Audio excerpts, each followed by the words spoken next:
안녕하세요 기철이 여러분들. 아직까지도 마블을 여전히 사랑하고 있는 과언 기영입니다. 어벤져스 둠스데이 하면 가장 먼저 떠오르는 게 무엇일까요?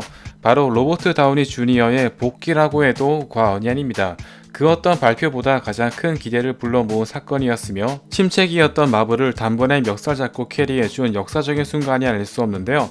과연 둠스데이 행방은 어떤 역사를 쓰게 될 것인지 한번 낱낱이 파헤쳐 보도록 하겠습니다.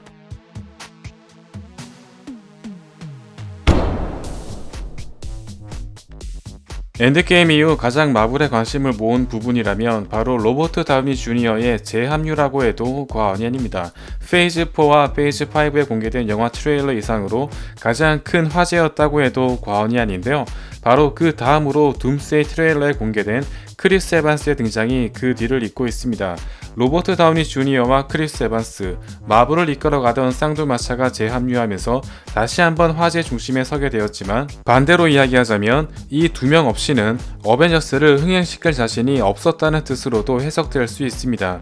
개인적으로 엔드게임 이후 닥터 스트레인지를 주축으로 한 멀티버스 사가 버전 어벤져스를 기대했었지만 마블은 끝내 어벤져스를 제작하지 않았습니다. 실사 영화 어벤져스를 만드는 대신 와디프에서 가디언즈 오브 멀티버스라는 유사한 팀을 결성했지만 끝내 어벤져스라는 타이틀은 붙이지 않았던 것으로 보아 닥터 스트레인지에 대한 기대감 역시 크지 않았던 것으로 추정되며, 결국 가디언즈 오브 멀티버스는 와디프 3에서 여성 멤버로 모두 교체되고 오버파워 밸런스를 지니게 되는 등 혹평으로 마무리 짓게 되었습니다. 엔드게임 이후 캡틴 마블을 주축으로 푸시한다고 했지만 더 마블스의 대흥행 참패로 인해 캡틴 마블을 주력으로 내세울 수도 없는 현실이었죠. 엔드게임까지 거의 3년마다 어벤져스가 개봉되었지만 무려 7년이나 어벤져스가 개봉되지 않았다는 것은 그만큼 페이즈 4와 페이즈 5의 흥행 성적을 마블 내에서도 인지하고 있었다는 것이 기정사실화되었으며, 엔드게임을 끝으로 떠나보낸 두 배우를 끝내 재합류시키며 둠스데이의 흥행을 위해 다시 한번 화제성을 모아야 한다는데 의견이 맞춰진 것으로 추정됩니다. 로다주와 크리스 에반스의 재합류는 분명 꺼진 불씨도 살려버리는 엄청난 활약을 지니고 있다고 해도 과언이 아닙니다. 그만큼 히어로 영화에서 캐릭터성과 배우의 파급력이 얼마나 큰 부분을 차지하는지 알 수 있는 부분인데요. 다만 닥터 둠의 합류 시점이 그리 넉넉하지 않다는데 주목할 필요가 있습니다. 이전까지 마블은 정복자 캉을 메인 빌런으로 내세우기 위해 무려 페이즈 4 전체와 페이즈 5 초반을 모두 할애해가며 엄청난 빌드업을 세웠습니다. 다만 담당 배우였던 조너던이 사건 사고로 인해 하차한 뒤 실질적으로 닥터 둠의 빌드업은 판타스틱 4 쿠키 영상이 최초였습니다. 며 썬더볼츠와 캡틴 아메리카 4 쿠키 영상에서는 거의 스쳐 지나가는 정도로만 암시되는 등 무려 6년을 빌드업했던 타노스에 비해 너무나 짧은 기간이라고 볼 수 있는데요. 사실상 페이즈 4는 로키 드라마를 제외한 전체 빌드업이 날아갔다고 해도 과언이 아닙니다. 샹치와 썬더볼츠, 미즈 마블, 판타스틱 4처럼 수많은 히어로들의 솔로 무비가 나오긴 했지만 판타스틱 4를 제외한 나머지 인물들은 직접적으로 닥터 둠과 빌드업을 진행한 작품이 없다는 것인데요. 인피니티 워의 경우 인피니티 스톤이 주요 매개체였기 때문에 이 아이템을 중심으로 수많은 인물들의 서사가 긴밀하게 엮일 수 있었지만 둠스의 경우 현재 마땅히 연결 지을 만한 매개체가 없다는 게 현실입니다.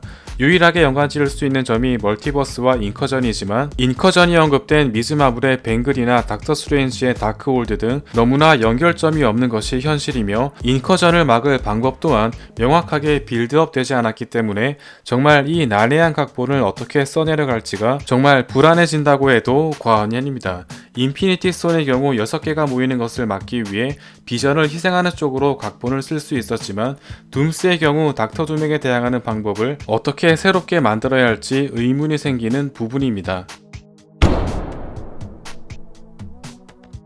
MCU는 둠스데이와 시크릿 워즈를 통해 리부트 될 것은 거의 기정사실이라고 해도 과언이 아닙니다. 그럼 둠스데이와 시크릿 워즈에서 이 많은 인물들을 어떻게 정리할까요?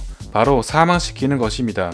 이미 앤서니 마키의 인터뷰에서 알 수 있듯이 거의 소모품 다루듯이 엄청난 학살이 이루어질 것이라고 언급되었으며, 이 정도의 반응이 나오기 위해서라면 어느 정도 인지도 있는 조연들을 사망시켰다는 뜻인데요. 이미 2025년에 촬영을 모두 마친 이안 맥켈런과 레티티아가 연기한 매그니토와 블랙팬서 등이 주요 사망자로 추정되며, 그 외 엑스맨을 비롯해 와칸다 인물들까지 포함될 것으로 추정됩니다. 다만 토르의 딸 러브가 스톤브레이커를 휘두르는 장면이 나올 것이라는 루머 및 에거사 드라마에서 위칸의 비중이 높게 나왔다는 점 등으로 인해 영 어벤져스를 구성하고 있는 미스 마블, 아이언하트, 케이트 비숍처럼 어린 친구들은 생존할 것으로 보입니다. 대부분 인물들이 닥터둠의 서사와 직간접적으로 빌드업이 없는 상태이기 때문에 판타스틱 4, 토르, 캡틴 아메리카처럼 비중이 큰 인물들 위주로 스토리를 이끌어 나갈 것으로 보이며, 이는 영화의 진입 장벽을 낮추기 위함으로도 보이는데요. 개인적으로 솔로 무비의 흥행과 상관없이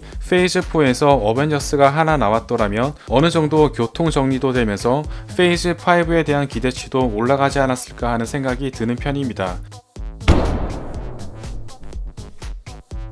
일단 조너던이 하차하면서 폐기된 설정을 한번 알아보도록 하겠습니다. 문나이트에 나왔던 정복자 캉의 변종인 라마투트를 비롯해 앤트맨 쿠키 영상에 나왔던 이모투스는 통째로 날아가 버렸으며, 샹치 쿠키 영상에 나왔던 텔링스가 보내는 신호 역시 칸과 연관지으려 했지만 흐지부지 되고 말았습니다. 또한 이모투스는 크톤의 실제 정체로 등장할 예정이었으며 다크홀드를 만드는 장면까지 촬영되었지만 모두 폐기되고 말았습니다. 또한 문나이트와 이터널스, 토르4의 경우 이터니티 사가에 나와야 할 스토리 라인으로서 이번 멀티버스 사가에는 맞지 않은 배치 자체가 아예 잘못된 케이스였다고 볼 수 있는데요. 따라서 둠스데이를 위해 봐야 될 영화는 현재 판타스틱 4, 캡틴 아메리카 브레이브 뉴 월드, 로키 드라마, 앞으로 개봉될 스파이더맨 정도로서 진입 장벽 자체는 매우 낮아진 편입니다.